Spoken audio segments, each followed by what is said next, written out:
So we need to make sure that it's not short-lived.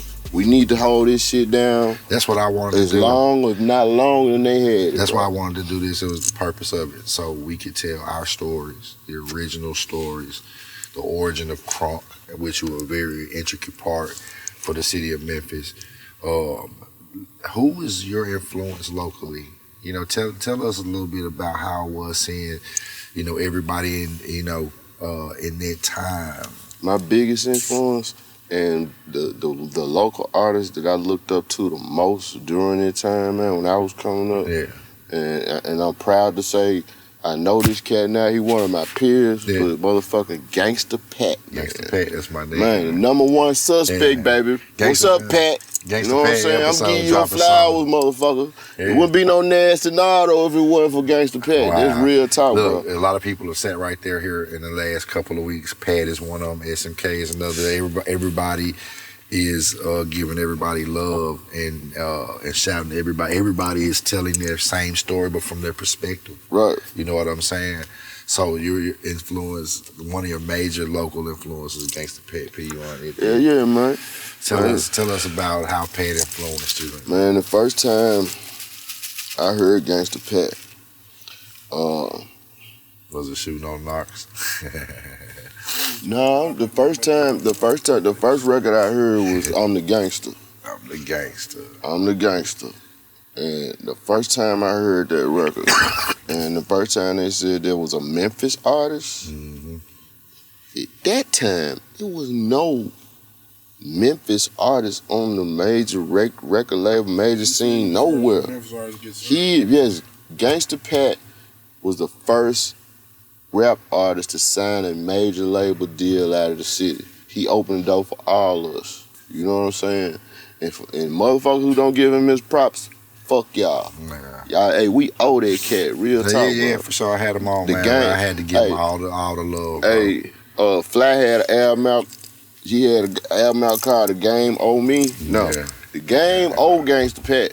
The Memphis rap scene owe Gangsta Pat. Cause man, he showed the world that we could motherfucking rock, bro. Cause man, he did the damn thing. Yeah, shout out Pat, man. I'm the Gangster, Shooting on Knox. Shooting on Knox, bro. This was fuck the police before fuck the police. Dude talking about killing the police, bro. This was like Ice-T. You know what I'm saying? Like, this was cop killer before cop killer. You know what I'm talking about? But motherfuckers, hey. Shooting on Knox. Y'all go to YouTube. Go to YouTube, look up Gangsta Pat, Memphis artist. Check out his first album, #1 Suspect, bro. Man. He put Memphis rap on the motherfucking map.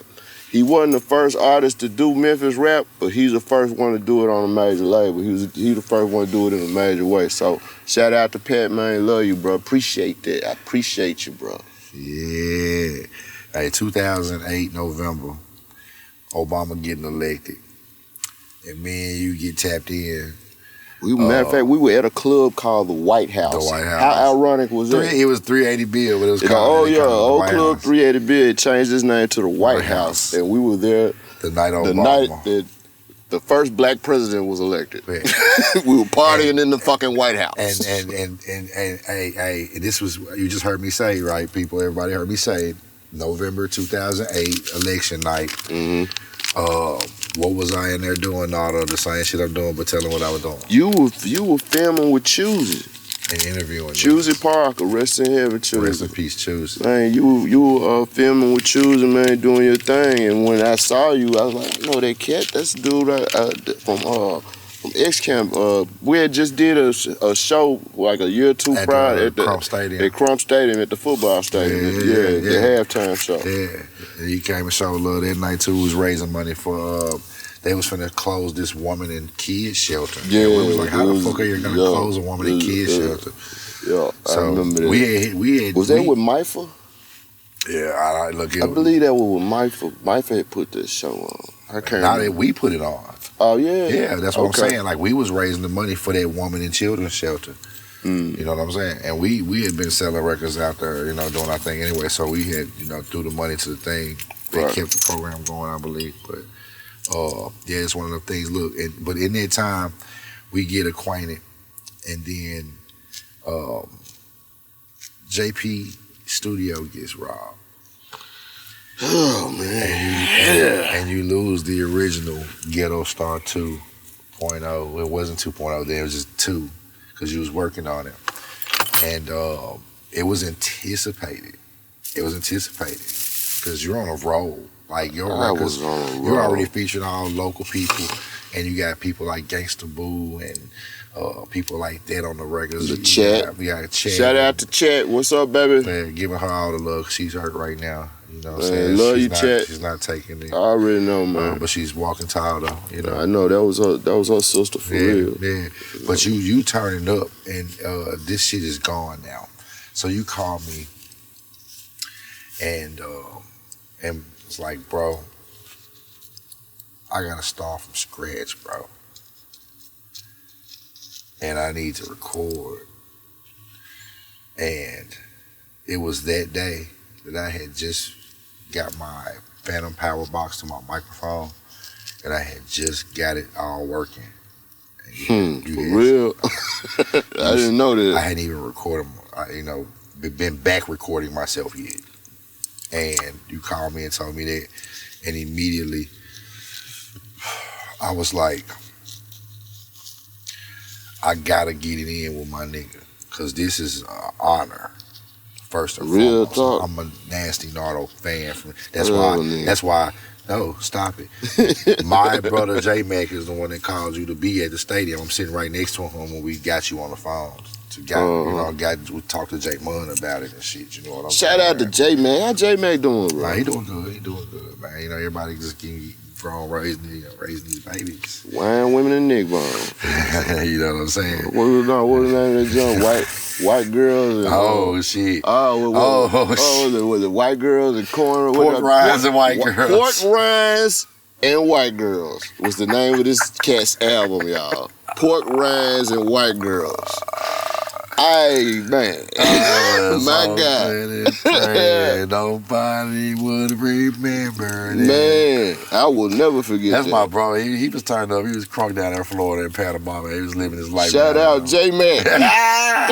He's kept for life, niggas. On my shit's right there. You know what I'm saying? Yeah. But we got to work and started creating some shit, bro. We created I believe, reinvented a sound that led to another LL project, Lil Larry, the stimulus package. Yep.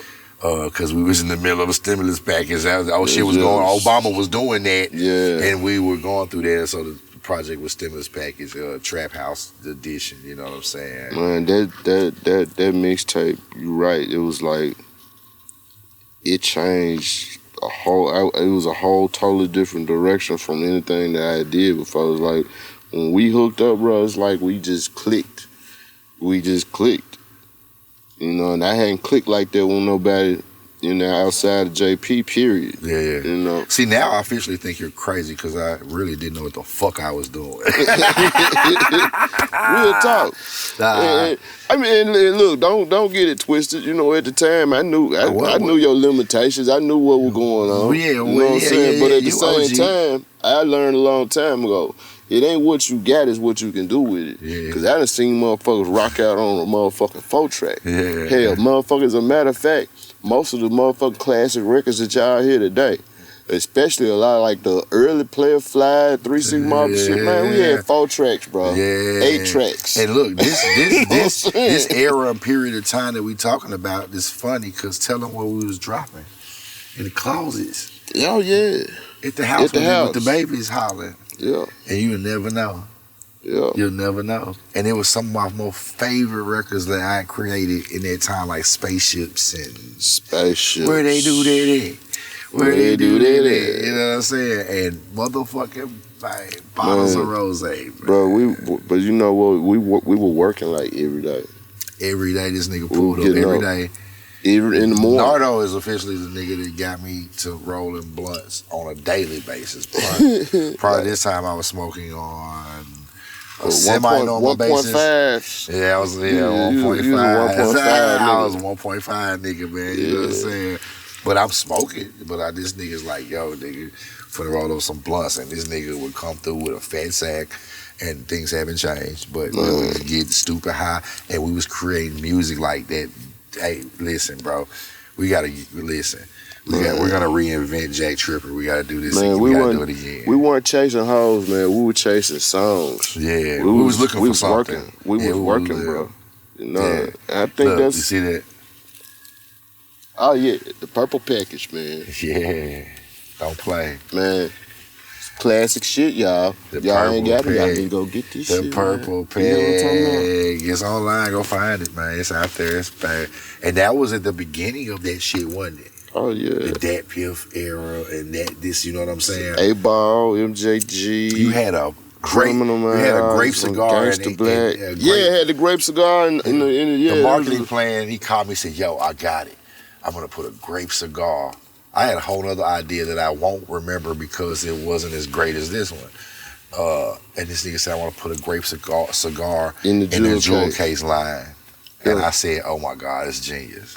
Yo, when they got the joint, it was the CD. You see the cover with the weed leaf, motherfucking. We got your cigar to roll. My guy, Singing Phillip, did those drops for me, and I hosted that mixtape. What it do, Phillip? Machine Classic, you know what I'm saying? Hey, man, we got some new shit, man. We got you, man. I talked to him the other day. Okay, cool. Yeah. All right. Yeah, I'm surprised I didn't see him today at Boo Funeral, but yeah, no, we're about to get busy. We're about to give him some of this shit, you know what I'm saying? Like, they about to get it, you know what I'm saying?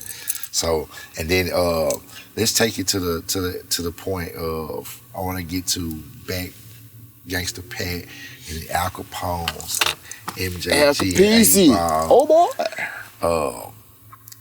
Al Capone is the nigga that tripped me out because of that energy. Oh yeah, dude. Even to this day, still, dude. Now that's Al Capone in a nutshell. Energy, that pure energy. Fucking energy. Everyone says, and it's always been that way. First time I heard Lyrical Drive-By, it wasn't on the radio. It wasn't on the mixtape. Yeah. I saw this cat live. Yeah. I didn't know who the fuck he was. He came out there on stage, man, and they dropped the record. And at this time, this motherfucker had a long ass Jerry curl, Wave Nouveau on his back. You know what? You said Nouveau, cause listen, I think I said this on the last 3 or 4 episodes.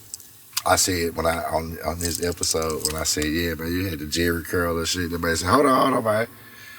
This shit with no Jerry curl. It was a Wave Nouveau. It was a Nouveau. And I said, yeah, it was a very wet Nouveau. Y'all motherfuckers, hey man, this old school shit, man, you know what I'm saying? Old school gangster shit, man. We used to wear our hair a certain way, man, you know what I'm saying? And we used to have this shit called the Wave Nouveau, you know? If you had you a big ass, you know, line motherfucker, you put that shit in there, man, relax your hair a little bit, man, you had waves flowing like a motherfucker on your back. And man, this motherfucker jumped up on stage and he took his hat off and started swinging his hair, man, and then Wave Nouveau, I'm talking about, he was, man, the brows was screaming, going crazy. Before he even said the first fucking lyric, they was going crazy. He started doing this gangster walk across this motherfucker. Man, when I load the 9, it's time to put some niggas in line. Boy, it was over with. It was over with. Number pure energy. Every record I've heard him do, every time I've ever seen Al Capone perform, you can tell this dude is giving you 100% of everything he got in him. Yeah. He leave it all on the field, bro. That's my guy, bro. That's my dude. I love to see this dude do his thing. Yeah. Hey, shout out, man, Al Capone. Oh boy. Whoop that trick, man. That's why they come, bro. That's him. You want some crock music, you want energy, Al Capone is the man. Al Capone. He always been there, bro. Yeah. And before he was Al Capone, he was Scarface Al. Scarface Al, don't play. But you know, this cat over here from Houston was out at the time. His name was Scarface. So, you know, he didn't want no confusion. Yeah. You know, no issues and shit. So he said, fuck it. I'll just be Al Capone, Al Capone. Right. You know, wasn't nobody else rocking that moniker. Yeah. You know? And he represents it well. Yeah. I don't, you know, to be honest with you, I don't even know this nigga real name. You know what I'm saying? It's Al Capone. Al Capone. When he died, that's what we gonna have on his fucking tombstone. Al Capone. Al Capone. Oh boy. Nah, I know your name, Alvin Bailey, nigga. My nigga Al Capone. I know your name, Mr. Bailey. Man, whoopthattrick.com, man. Go get your Greers gear, man. The Whoop That Trick hoodies and shit, man. Go get that. You know what I'm saying? Gotta go get it. That's some good shit. You know, we not playing around here. We serious with this smoking shit. Like we gonna roll like the most exotic shit, Nigga. Me and this nigga right here. This my smoking guy. I'm Cheech and he Chong or whatever. Hey, you're my Chong partner. I gotta say one more thing about Al Capone, man. Go ahead. Al Capone, the only nigga I know outside LeBron James got beef with Steph Curry. I mean, legitimate beef. Yeah, he can't use that shit right here, man. Man, what? Hey, man, he can't use that shit. Steph Curry. M-Town shit, nigga. Yeah, man, we want all the smoke. Man, fuck you mean, man. But, hey. I'm telling hey. This shit crazy. My God. Man. Yeah, man, how do you feel being like you got one of them records too, like Blackwood Parkway and Nobody and Wolf Dead Trick and Lyrical Drive-By, and when they play Pat, they play Project Pat, when they play the Throwback 360 and Gangsta Boo, they play classic records, bro. When they play Let's Get a Room and watch TV in the club, you get the same response. I've seen it. I'm talking about like I've experienced, I lived it with you guys. I see it. How does it feel? Because you have, listen, having a hit record, and I know when we talk about, we think about the dividends that come from it and all this shit, right? And the publishing of the money, but I'm talking about the impact to the culture, what you did for the Memphis music scene. You have 2 of them bitches, and probably 3 if you put click on them, which I believe you have to. So see, somebody will argue with you about shining like a diamond. I would argue with me with shining there. You have 4 of them bitches then. Excuse me. My fucking bad. And then my fucking bad, you fucking right. You goddamn right. My bad. That would be me. I would watch this shit later when I'm editing like, nigga, what about shining like a diamond? Shit. No, correct. But no, listen, bro, for real, when them bitches run, niggas is like when the shining like a diamond come on, that's a vibe. But that let's get a room when they I'm sorry. And that don't watch me, nigga, watch TV. Yeah, bro. How does it feel, man? It feels great, you know, to see that people still love you and appreciate your music. You know what I'm saying? And I guess, and this probably is true for every artist, it's everybody want to get paid. Everybody wants to be rich. Live off their art. Everybody wants to be that nigga with, you know, $1 million, you know, dollars in the bank. Everybody want commas. Yeah. But I think every artist would agree with me. The biggest payoff in all this shit, bro, is when a motherfucker hit play on your record and you actually know in your heart, you know without a doubt, them folks love your music. They fucking with it. They love you. That appreciation, bro, that love you get from knowing a motherfucker is actually liking something that you created, that's the biggest payoff in the world. Fucking right. You know what I'm saying? That's what I'm saying. Like, I don't ever want you to feel like you one of the humble niggas. You know what I'm saying? Like, straight up, like, you always been humble. You always been a teacher and teachable at the same time. But thank you. When you actually look at everybody that's had success out of Memphis music, you niggas is like that Let's Get a Room is branded into Memphis rap culture forever because of its being a part of Hustle and Flow, because that is what put the culture on spotlight at that time. And that's we're living in the world of those babies. And know those people are fans and loyal fans. But outside of that joint is platinum without RIAA certification because it will last forever. Yeah, that's a man. And you know, like when we talk about these new artists, the new generation of artists and shit. Yeah. You know, I don't want people to get me wrong because I know we living in a culture now where you can't criticize nobody. Right. You know, it's a such thing as constructive criticism. Right. And believe it or not, kids, constructive criticism is a positive thing. Yes. They're trying to help you. Yes. Constructive criticism is good. Now back to what we were talking about. We live in an age now, bro. If I hear a young cat falling off beat, or he should have said this way or that way, if you try to instruct them, you a hating ass nigga, old ass hating ass nigga. What? And it's like you can't get them to understand what we talking about right now. Longevity. Yeah. You gotta have longevity in this game, bro. Yeah. If you making records that are just for right now, this instant air water shit, every record out here right now to come on, these cats all sound the same. They ain't trying to differentiate. They trying to do the same motherfucking record over and over and over again. Yeah, and they all talking about the same thing. Yeah. Over and over and over and over and over and over, and over again. No originality. How much longer do you think that shit is gonna last? I think it's changing right now. Cause I think it's changing right now. I see these kids, these stacks of money and shit on their shoulders. Yeah. For that one record that you got that's popping for the next 30 days, when you run through all that money and you ain't got no record to follow up and don't nobody want to hear that record you had that was popping 30 days ago, what do you have left?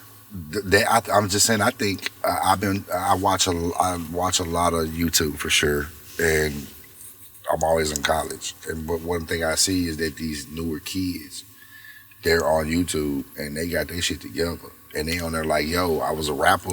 This nigga 23. I was a rapper and I said, yo, look, I'm not trying to get killed to have fun doing something. So I decided to do this. And now I got this and I'm making this amount of money. And I'm like, okay, the influence is changing of what the music is gonna become. I think that change is kind of coming. I think we're in the genesis of drastic change. Well, I think what you're talking about is kids making the decision as far as no, they're aware. Their paths. They're where aware. They want to go. I'm just saying they're aware that playing on that fence can get you super killed. Like But see, that goes back to what I'm talking about. It's the music. It still go back to the music and the culture, bro. We have to start getting in these kids' heads. It's other music to make, bro, besides murder music. Yeah. You realize how many other topics that people make records about that are successful records, that make money. Love records. That has nothing to do with killing a motherfucker. There's no longevity in this shit. Yeah.